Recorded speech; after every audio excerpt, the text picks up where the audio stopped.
From the Sky News Centre, this is Paul Murray Live.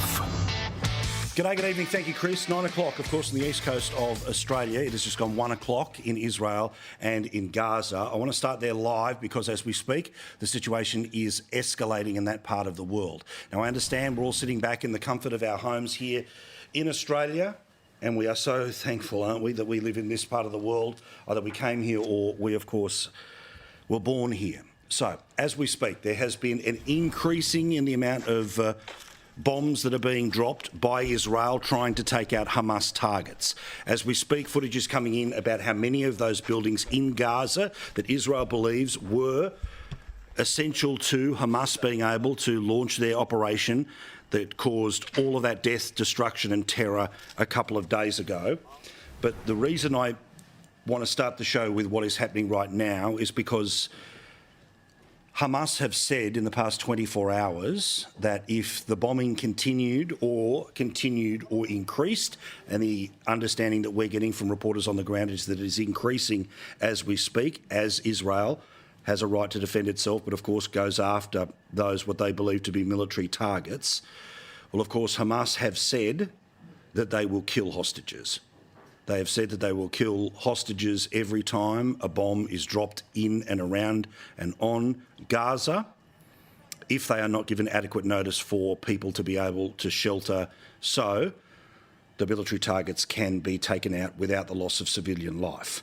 This is the reporting which has been echoing around the world for the past couple of hours, and that's why what's happening in Gaza each and every minute of each and every day gives us an indication about whether situations are going to become a whole lot worse or otherwise in the next couple of days. We have a new audio statement from the spokesman for the so-called military wing of Hamas. And in this statement, Abu Obaida is his name. You can hear the booms above me, Andrea. He says Hamas will begin executing an Israeli civilian captive in return for any new Israeli bombing of civilian houses inside Gaza without pre-warning.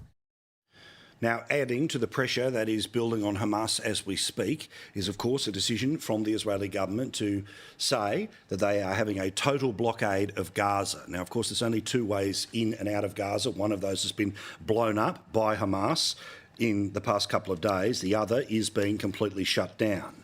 Now, that means, among other things, that things like food and fuel, as well as electricity, will not be going into that area with 2 and a bit million people and many hundreds of Israeli hostages. Again, I read, Israeli Defence Minister has said that authorities would cut the electricity and block the entry of food and fuel as part of a complete siege. 2.3 million people living in one of the most densely populated areas in the world. Now, the United Nations is trying to find a way for food to continue to be delivered to the area, but, well, almost more importantly, for the capacity for the civilian population in that area to be able to get medical care. And a report which has just gone to air on Al Jazeera has shown us just how dire the situation is inside the hospitals in Gaza. I mention this, of course, apart from the humanitarian level. That, of course, is the information that Hamas is getting while it is making its decision as to whether or not to execute those poor people who were taken hostage. Here's the latest from Al Jazeera out the front of one of the busiest hospitals in Gaza.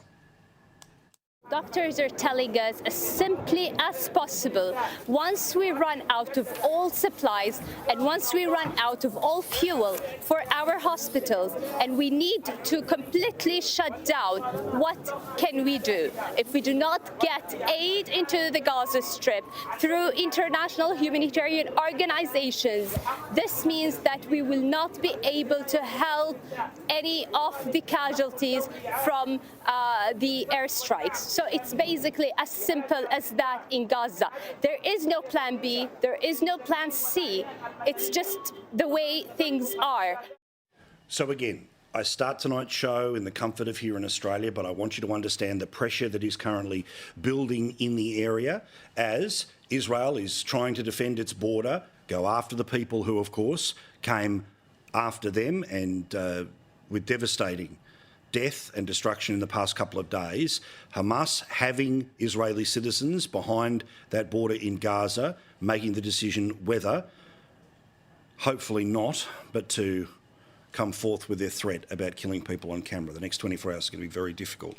If you have family members in either Israel or Gaza, you're worried about where they are, you want to find out or get a message of particular areas in these areas which get right down to the streets and towns and villages, please. 1300 555 135. I say this to everyone watching us who knows people in this area, in Israel and in Gaza. 1300 555 135. Now, thankfully, at this stage, it looks like the Melbourne protests, which echo the protests that took place in Sydney. Now, let's be very clear here. These are not pro-Palestinian rallies. These are pro-Hamas rallies, because you can make your statement about the historic issues between Israel and Palestine, but when you choose to take to the streets the days after the events, you are clearly doing so, in my view, in support of Hamas.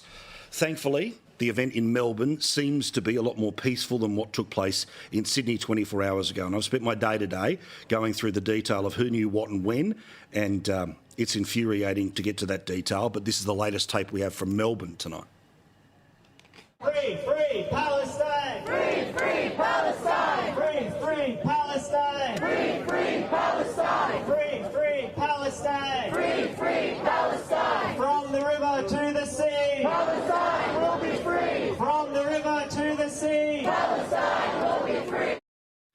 So let's get back to what happened in Sydney, this time last night. Put simply, what happened in Sydney yesterday was a disgrace. It was an abject failure from the police. It was an abject failure from the New South Wales government, and I repeat, the people at that rally, and particularly those who made it down to the Opera House, they were not in service of Palestine, in my view. They were cheering on the efforts of Hamas. Now, you know the story, but I'll repeat it for those that have just got off a plane or maybe are only every now and then checking in what's happening.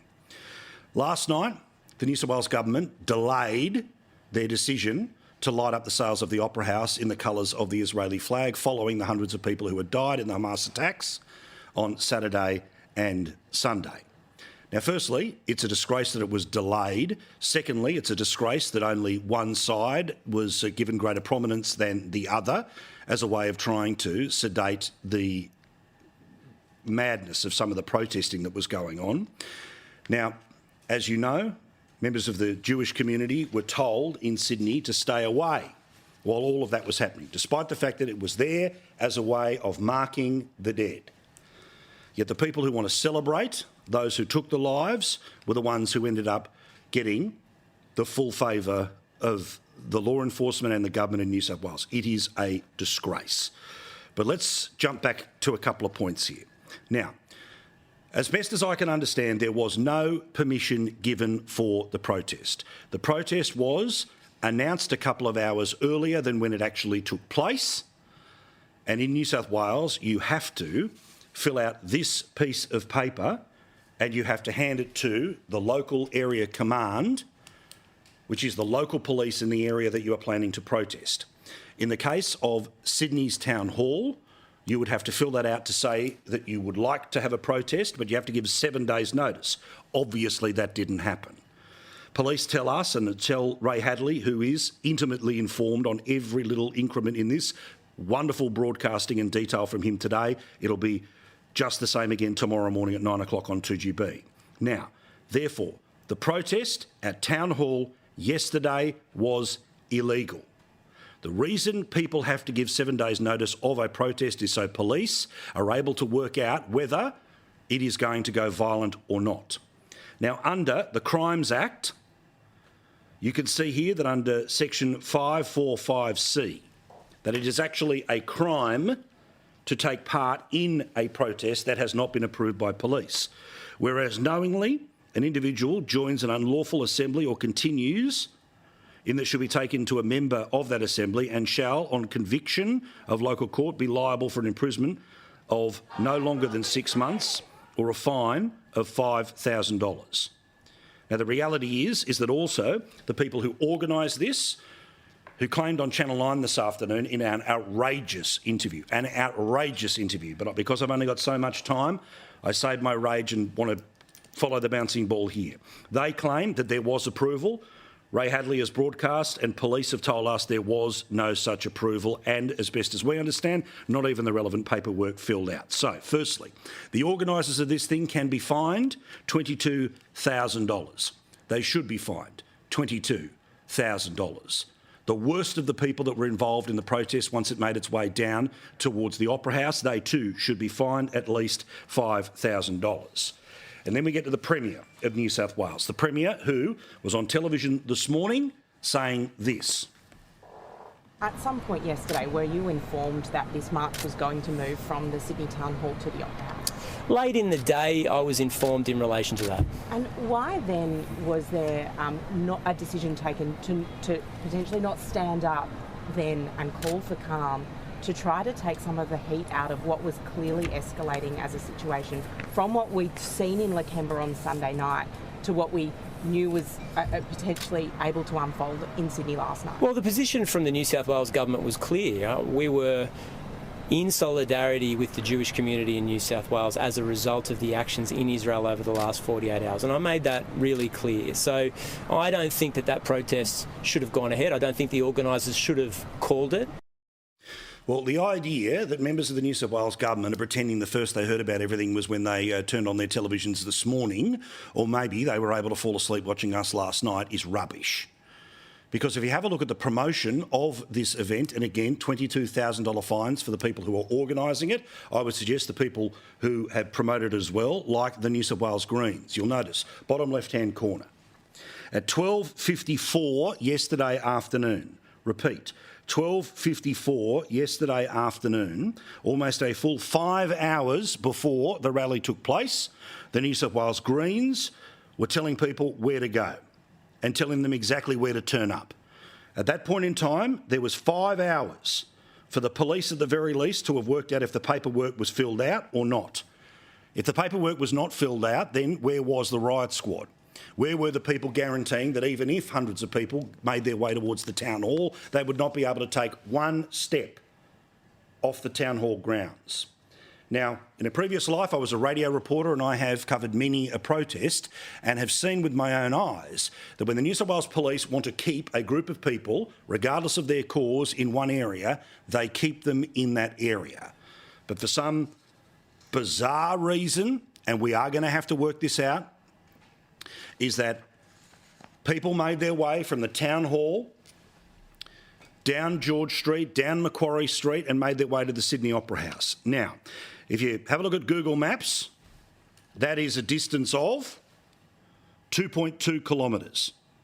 That will take you 30 minutes to walk from one place to the other. So there was 5 hours notice to shut down the protest at the town hall. There was 30 minutes of an opportunity for the New South Wales Police to have dispersed the crowd between where they were at the bottom middle of the screen, that's the town hall, and the top right, which is the Sydney Opera House. Yet at no point did police intervene. At no point did they stop them moving from the town hall to the Opera House. Now again, lawful protest in this country is okay, violent protest is not.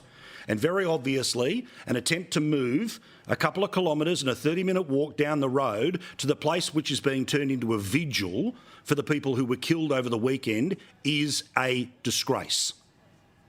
Police stood by and let it happen. I have seen everything from lockdown protests to anti-World Economic Forum protests, you name it. Police can break up a crowd in New South Wales if they want to.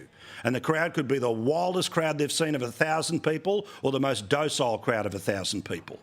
Instead, this is not a hit on the people who are the men and women of the force, but about the people who were calling the shots and making the orders. Because they made the order to let that protest continue despite 5 hours' notice. They made the order to let many people from that group in Town Hall walk for a couple of Ks or 30 minutes. Let's even imagine that it was faster in 20 minutes. You can rally enough officers in 20 minutes to cut people off from the one road in, one road out way to get to the Opera House in Sydney. Now, police today did not serve up the acting commissioner. The Commissioner of Police is currently on leave. The acting commissioner did not front the media. Instead, an assistant commissioner so third row down in the rank here, was the one who had to explain why police did not intervene, despite 5 hours' notice of the first protest and 30 minutes' notice of the protest moving towards what was the lit-up sales of the Opera House as a vigil for the people who died in Israel this weekend. Best option for police was to manage the movement of those people from Sydney Town Hall to the Opera House, to ensure that we were able to control the movement of the people and get them to a place where we could manage the rally in its form, and to prevent the risk of conflict, to prevent the risk of offences, disturbances to the public throughout the city as it occurred. Rubbish. Absolute garbage. Where the protests take place at Town Hall is literally a square. If a couple of hundred officers were able to stand too deep, they would be able to literally block the whole thing off with a human fence, meaning nobody would be able to set foot. That could have happened. They had 5 hours notice. 5 hours notice, and they didn't do anything. Why? And the idea that we're not going to try to shut this down as it moves towards the provocative position of the Opera House last night tells you what they were really worried about. And that was offending the crowd, not worried about the offences that the crowd were either going to perpetrate on the Jewish community, the wider Sydney community, or decent citizens around the country. I repeat, these people are not pro-Palestine. These are the people who are pro-Hamas.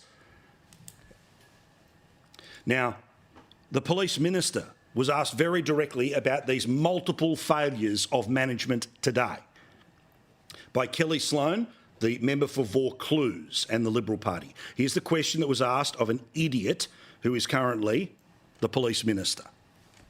The minister owes our community, our Jewish community, an apology and needs to explain why their safety is not guaranteed. Will resume her seat. The minister would apologise for what happened last night, and she has not come close.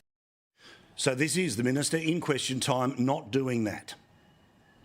The police were managing the situation to maximise the safety of all concerned. The New South Wales Police Force recognises and supports the rights of individuals and groups to exercise their rights of free speech and peaceful assembly. However, the first priority for the New South Wales Police is always the safety of the wider community. Mr Speaker, I encourage any person or group who has been the target of hate crime or incident to report this to the New South Wales Police. Now, this is a pattern of behaviour with this minister. Remember, this is the minister who was more than happy to stand by as the police commissioner tried to amend statements and shut down information about the tasering of the woman in her 90s in the nursing home. Now, I get it, she's new in terms of ministers, the government's been there for less than a year, but basic humanity says that what happened in Sydney last night, not okay, not acceptable. Her job as the police minister should be to be calling in all the brass and all the people who made the decisions and reading them the riot act. Because what we have seen in Sydney in the past couple of days is that if the police were afraid of the protesters win. The good men and women of the police force, I know, are not afraid of the protesters, but someone in the brass or the government is. Why? Now, I've got a lot here, so forgive me. I've got to get now to the gaslighting part of all of this. Remember, the Greens were the ones who promoted this 5 hours before it actually took place, and by our account, if there was no legal permission given by police, and according to the reporting that I trust, there was no permission given, and I believe not even the paperwork filled out. Well, Jenny Leong is the Greens member for Newtown. She was one of those that was cheering people on to go to the protest. Well, here's the gaslighting. This is now to pretend that what you saw with your own eyes, what you heard with your own ears, no, it doesn't exist. She has, in an Instagram post this afternoon, said that she is calling out the misrepresentation of the action. Put simply, that the media is lying to you, that the media is beating it up, that it's all been taken out of context. A reminder, this is what police allowed the protesters to do yesterday. It is disturbing content.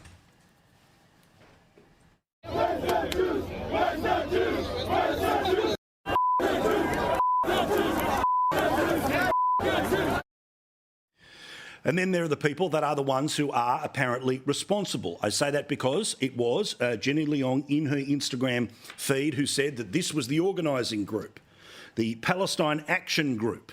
They put out, again, a long screed today on their Instagram page that says, or their Facebook page, Palestine Action Group organised a successful rally in support of Palestine, calling for an end of the occupation and for Australia to cut ties with Israel. Thousands of diverse attendees marched to the Opera House and demonstrated our opposition to Australia's support for the State of Israel. Rubbish. They marched in order to intimidate. These people are not pro-Palestine, they are pro-Hamas. And anyone with any idea of how all this works know the spectacular difference between the two. Again, it continues. Despite a very successful and peaceful rally, the media has reported on a tiny fringe, we estimate less than 20, of vile anti-Semitic attendees who showed up at the Opera House. Media reports and videos circulating of young boys, mostly in their teens, chanting about the Jews was for less than 1 minute. It was not an ongoing chant. So forget your lying eyes. Thousands of people were there. They were there peacefully and legally. Garbage. The same people plan bigger action, and presumably they've filled out the paperwork because I don't like their chances this Sunday when they're back at the town hall. And being a weekend, their numbers may well even swell with all the usual Green supporters and hangers-on. I repeat, you can be pro-Palestine, free Palestine, all the rest of it. But if you go to these rallies right now, they are in direct response to the horrors that took place last weekend. Now, again, one of the reasons why the police failed in this protest in central Sydney was because, of course, one day earlier, Sunday night, you remember this garbage that was happening in Lakemba, when people were literally setting off fireworks and celebrating the murder of hundreds of people and the capturing of another 100 that are now in Gaza, where the threat is that if the bombardment continues from Israel, they will be killed on camera. That's what people were there for on that night. Not pro-Palestine, pro-Hamas. Pro what Hamas did. You remember one of the local preachers saying this crap? I'm smiling and I'm happy. I'm elated. It's a day of courage.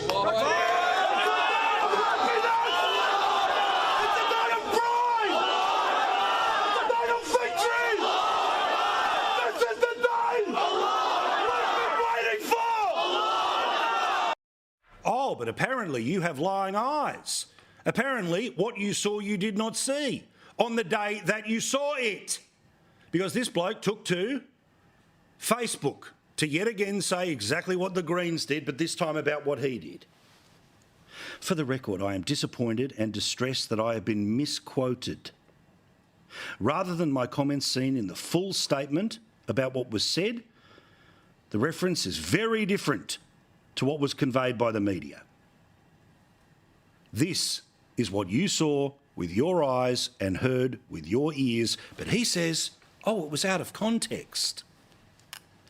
I'm smiling and I'm happy. I'm elated. It's a day of courage.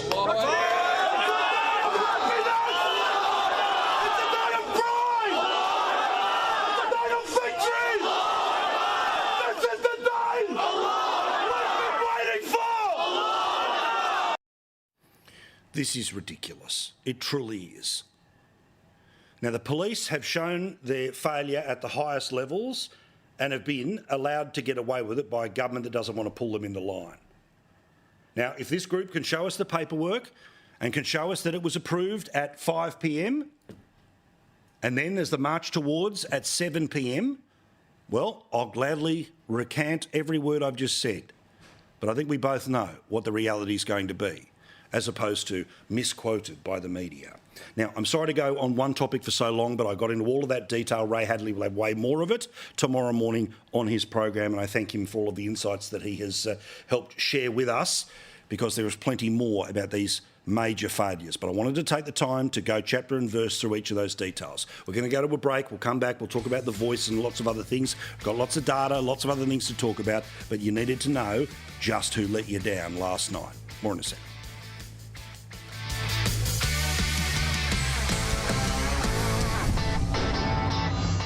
Busy show tonight. We're going to get to a debate in a moment or two's time, as well as Nigel Farage a little bit later, and then about half an hour away, of course, from the late debate. Now, the Prime Minister was in Uluru today. He decided to go. Port Lincoln, he did Broken Hill, trying to pretend that he's tried to win over the vote of regional Australia, despite the fact that we know regional Australia, according to every single poll, even taken by The Guardian, will tell you that it's going to be a hard no. The Prime Minister is living in cuckoo land when he says rubbish like this, doing photo opportunities like he did today at Uluru. Kieran, obtained from where? Where was the polling obtained from? The idea that there's been polling on individual seats. I have seen reports, I'm amazed that they actually get written, that seems to be based on some UK company based upon modelling without talking to anyone. We'll wait and see what happens on Saturday. Well, the same methodology, which is polling and also data, was used to almost successfully pick every single seat of the last federal election. So it was fine when the polling said he was going to win, and now that his cause looks like it's not going to win, well, the polling, it's all... Look behind me, please. By the way, that seat-by-seat polling and the further breakdown that we did on the data for you last night, Linda Burney's seat looks like it's going to vote no. Hers is in southern Sydney. She won that seat, by the way, on primary votes. So it's not like they're anti-Linda Burney, but they are definitely anti-The Voice, apparently, in her seat. Meantime, interesting again, the seat-by-seat polling, and we'll find out again on Saturday, but it's interesting data to have a look at. What about the Northern Territory? Now, it doesn't count in terms of the overall state number of 4 states needed for yes, 3 states needed for no. It's a territory, but it is, of course, part of the overall popular number. Have a look at this. Lingiari, that's the seat that is based around Alice Springs, 63% no. Solomon, which is based around Darwin, 56% no. Meantime, the early voting continues in record numbers. Overall, 6 million people voted early at the last federal election. Now it looks like the best part of 3 and a bit million people. Here's some of them that spoke to our reporters today. I believe that it's a waste of money that could be spent somewhere else. It's their country, so yeah. I don't really know enough about it, to be honest. I'm going to vote no. I'm a Labor man and I like Albanese, so I think if he sees it's right, then I've gone for it. I went no, so I don't really want to divide Australia. I voted no. So I don't think the Commonwealth Government has given us enough information on what this means to the Australian population and how it's going to work, and I think it will, and actually has, divided the nation. We voted yes. I voted yes. I think there's just too much negativity with people thinking about voting no. I voted no because I believe in fair go. All right, overall 3.3 million people have already voted in the referendum, so it won't get to the 6 million, but it's going to get a little bigger between now and then. 1 million in New South Wales, almost 1 million in Victoria, 697,000 already voting in Queensland. Remember, early voting is also counted on the night. It's only postal voting that isn't counted on the night. It's broken down state by state, but we will get information electorate by electorate. When you vote on Saturday, please go to the place you would normally go for a federal election. 200,000 in South Australia, 60,000 in the ACT, 48,000 in Tasmania and 32,000 in the Northern Territory. Let's have a chat now to James Morrow and Corey Bernardi, who are standing by to discuss things with us, as well as the wonderful Nicholas Rees, the Deputy Lord Mayor of Melbourne. We'll get to protests and his view on all of that in a second. But, James, your exclusive reporting in the Telegraph shows Bennelong, which is a seat that, to explain people's history, not only Liberal for a long time, John Howard's former one, it voted no to same-sex marriage, but it looks like it might just vote yes for the referendum. There's a significant Chinese population that's in there, and their local MP or somebody on his behalf is telling furfies to those people. Tell us the story you've learnt about that tactics in Bennelong. Well, yeah, that's really an interesting story here. You know, there's a lot of talk about what happens in some of the ethnic communities, particularly the Chinese community, where a lot of people are on WeChat, which is that Chinese language messaging system. Now, members of the Chinese community in Bennelong, that used to be John Howard's seat, very upset about the way a chat being conducted on behalf of the Office of the Local Member, Jerome Laxale, was conducted. And apparently, in the translations I have seen, compared Peter Dutton to a warmonger, talked about Nazis if you voted no, talked about Pauline Hanson and anti-Asian immigration, and essentially tried to, bully people into voting no. Now, when people in the chat said, hang on, this logic doesn't hold up, they were told to mind their manners. Some of them were banned. And, this is the sort of thing that I think in a multicultural society, we need to be very aware of what happens when we have election campaigns that are so heated that there isn't misinformation coming from all sides in languages that, the mass media might not necessarily have access to. Well, again, Corey, this is really interesting because, remember, much was made of 1.2 Australians of Chinese descent and how their vote had changed. It meant places like Aston in Victoria at a by-election, places like Reid, places like Bennelong, Chisholm, of course, in Victoria, all moved away from the Liberal Party. And in many ways, this is an important area of information for people, what they're reading in their family's native tongue, even if they were born here. Good on James for getting the reporting here, because we don't know what messages are currently being sent around. We only can monitor what we can all read and hear and see with our own eyes. And alas, I only speak one language. And Bogan. And Bogan. Paul, I don't blame politicians for wanting to communicate with as many electors as they can and in the most effective and efficient manner in which they can. But I do have some concerns about some of the misleading information, some of the hidden stuff. And I also have to say that Labor are renowned for doing this. Not only this Laxale fellow, who I don't really know, but, you go back to the Mediscare campaign, you go back to a whole range of campaign techniques that I think are really unbecoming of federal parliamentarians. And this appears to be one of them, invoking Nazis in there, invoking, Peter Dutton as a warmonger. It's unedifying, and I think it's manipulating a section of the community because, you can put anything out there and really who knows what else has gone on, because we don't speak Chinese and we're not, getting reports back all the time about what is going on in the communication stakes. Nicholas, let's not go down the rabbit hole of campaign tactics, but I want to ask you, as a man who is proudly voting yes, has advocated it since the discussion, who was feeling good when it was 60-40 and now would be feeling, as he does, as the numbers suggest, it could be down as low as the mid-30s. What are you feeling in the lead up to what seems to be the result on Saturday? Of course, this is the show above all others that says nothing is inevitable. Remember 2019, nothing is inevitable. I think New South Wales and Victoria is a little bit closer than some of the numbers think, but you need 4, not 3. Yes, look, I'm trying to remain optimistic, Paul. It ain't over till it's over. I've seen the same polls you have, so... Look, there are some worrying signs here, but there's still a large number of undecided voters, and my experience both in my family and I'm hearing this from a lot of the Yes campaigners is that through one-to-one conversations, when you actually talk through what the voice actually involves, people are prepared to come around and vote yes. So I'm not conceding defeat yet. I'm remaining optimistic.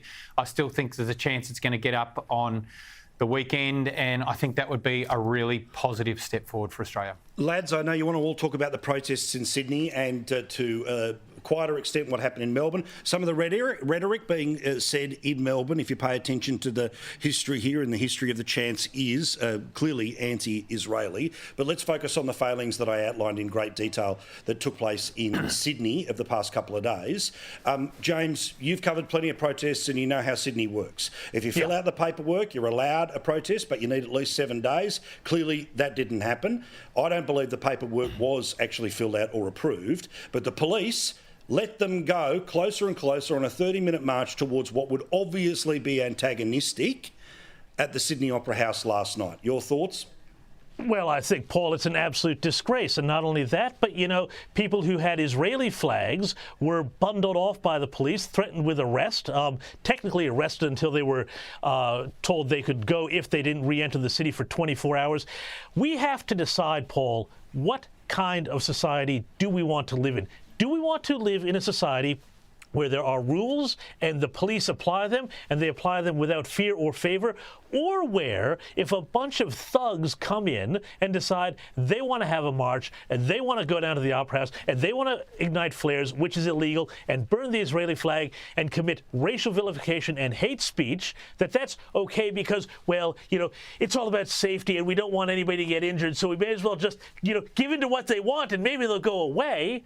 This is a disgrace. And for Jews in a country that took in so many of their number after the Holocaust to be told they couldn't go and be a part of this moment of solidarity. I know that, the whole thing with the Opera House gets a little overdone sometimes, but that they couldn't go and be part of that, that is absolutely disgraceful.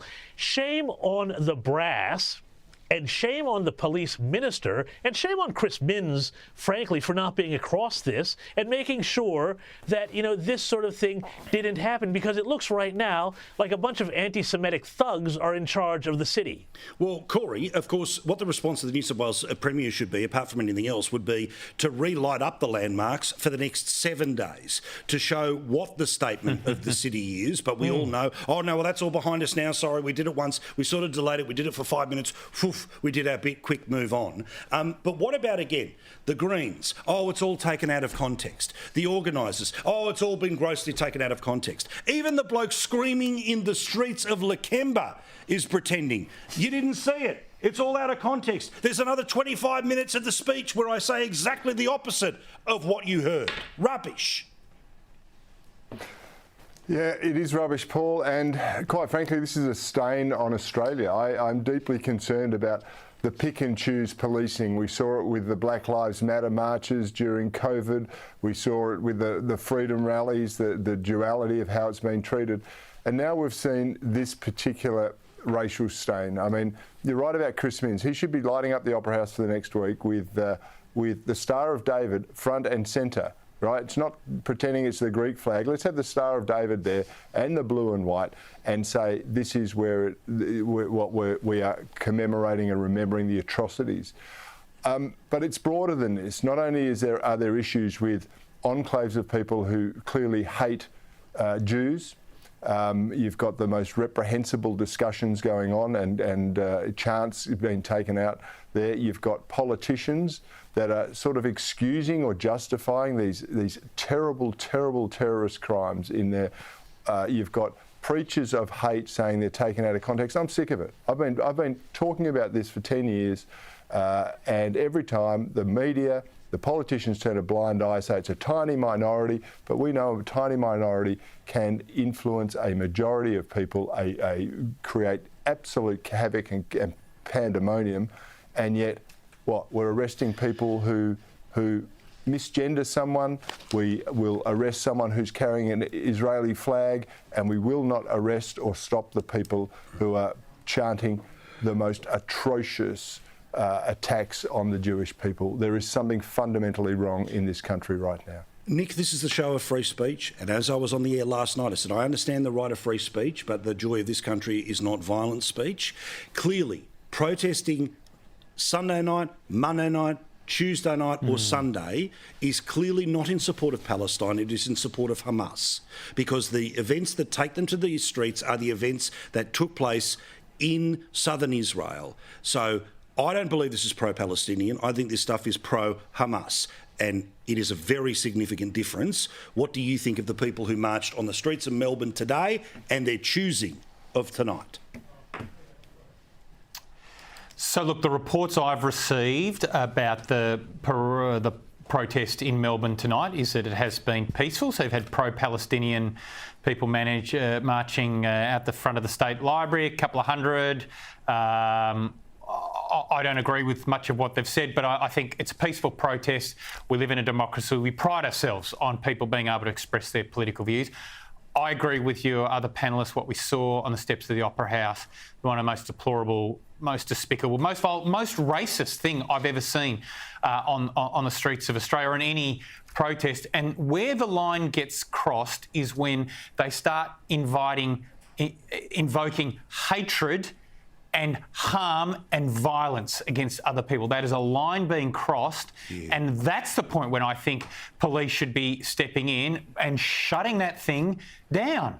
I disagree with James. Like, you know, look, if they didn't fill out Form 1 and didn't give 7 days notice, like, hey, we want to try and lean in to allow people to be able to express themselves on the street. That's democracy.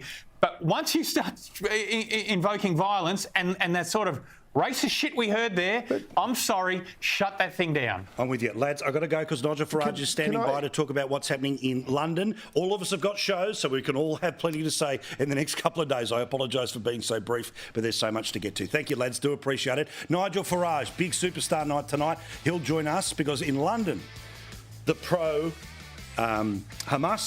not pro-Palestine, but pro-Hamas protests have also begun. Madness. More in a second.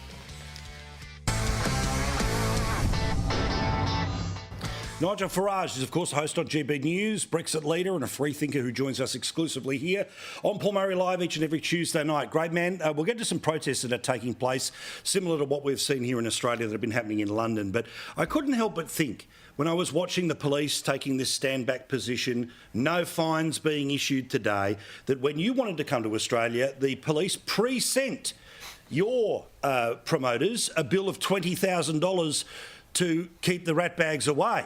How does that work? When somebody who hasn't even turned up gets a bill, but the people who actually do stuff out the front of the Opera House don't even get fined? Yeah, I was astonished that the New South Wales Police wanted protection money. Basically, it was a racket. Unless we paid the money, my meetings couldn't go ahead. And yet there was nobody that was coming to listen to me that had threatened violence in any way at all. No, the violence was all on the other side, and it shows you how twisted our thinking has become. And you know what you've seen said in Sydney and elsewhere in Australia over the last 48 hours, you know, people coming out with slogans that are based on pure racial hatred. Let's be clear about this. This is outright racism against the Jewish people. The whole thing is extraordinary, and it exposes a double standard in not just the Australian police, it's not dissimilar here either, all based on this concept of white guilt. That's what it's all about. Now, in London, what have you been seeing in terms of the same protest movement? And again, there are distinctions, and it is important for me to say these are not pro-Palestine rallies, these are pro-Hamas rallies, all right? Because if you're doing it right now, you're doing it in celebration about what Hamas did. I have to say, Paul, I think we're all getting this wrong. We're talking about protests. These were not protests in London. They were celebrations. Yeah. People were out openly celebrating the fact that people have been kidnapped, raped and murdered. These were celebrations of violence against innocent human beings. And in many ways, that makes the whole thing worse than protests. I have to say, last night at about 11 o'clock, I was in the back of a car going down a main London street, and there was a pro-Hamas demo. And I must be honest, we turned the car around and went in the other direction. I would have been very fearful for me going through that crowd, sitting in the back of a car and being recognised. I think the whole thing is utterly appalling. And here's the irony. I mean, if I was to say something on British television tonight that rightly or wrongly was misconstrued as in some way being Islamophobic, you know, there'd be an absolute hue and cry. I'd be suspended as a TV presenter, hung out to dry by the left-wing media, and yet everyone turns a blind eye to racism against the Jews. And it just shows you how the hard left have got themselves into a very bad, very dangerous position, and why electorally they absolutely must be beaten all over the Western world. Yeah, here is part of what was taking place at, as you say, those celebrations, not protests, in London. Have a look. Lost in the ongoing conflict. Palestine! Palestine! We will not be silent! We will not be silent! Palestine! Palestine! Palestine! For his part, Rishi Sunak, the UK Prime Minister, has echoed most of the world leaders by saying this. The scenes that we've seen in Israel over the past 36 hours are truly horrifying. I want to express my absolute solidarity for the people of Israel. Now is not a time for equivocation, and I'm unequivocal. Hamas and the people who support Hamas are fully responsible for this appalling act of terror, for the murder of civilians and for the kidnapping of innocent people, including children. I've just spoken with Prime Minister Netanyahu to assure him of the UK's steadfast support as Israel defends itself against these appalling attacks. We will do everything that we can to help. Terrorism will not prevail. As for his part, the US president is expected to make further remarks later today, but here's the latest from Joe Biden. The United States stands with Israel. We will not ever fail to have their back. It's unconscionable. You know, when I spoke with Prime Minister Netanyahu this morning, I told him the United States stands with the people of Israel in the face of these terrorist assaults. Israel has the right to defend itself and its people, full stop. There's never justification for terrorist attacks. And my administration's support for Israel's security is rock solid and unwavering. So take your pick here, Nigel. The failures in Ukraine, the failures in North Korea, the failures in Afghanistan, and now the failures in southern Israel. I'm sorry, these words ring really hollow to me. Firstly, Rishi Sunak, the British government apparently is going to go on funding various Palestinian organisations despite what's happened in the last few days. But here's the worst thing. In August of this year, Joe Biden freed up $6 billion to the Iranian regime in exchange to get some prisoners back. Now look, or hostages really. Now look, Donald Trump on the 17th of August, just a few weeks ago, said Iran will use this $6 billion to fund terror groups and it will lead to conflict.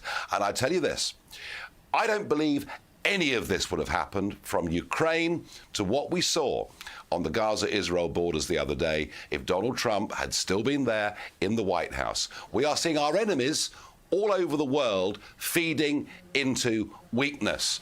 And, you know, I'm not pretending Trump is a perfect human being, but goodness me, on the world stage, he was respected and feared by bad regimes. Yep, bloody oath. Thank you, mate. Do appreciate it.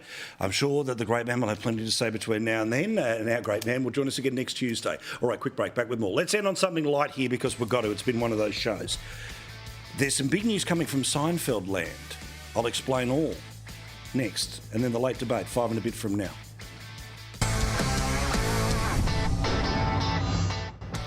Remember the end of the legendary TV show Seinfeld, where they all ended up in jail for crimes against society? Yeah, kind of sucked. Well, forever, Jerry Seinfeld has been asked questions about how the series ended and is there any other way to squeeze a little more out of this?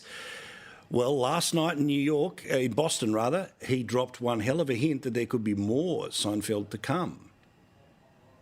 I have a little secret for you about the ending, but I can't really tell it, because it is a secret. Here's what I'll tell you, okay? But you can't tell anybody. Something is going to happen that has to do with that ending. It hasn't happened yet.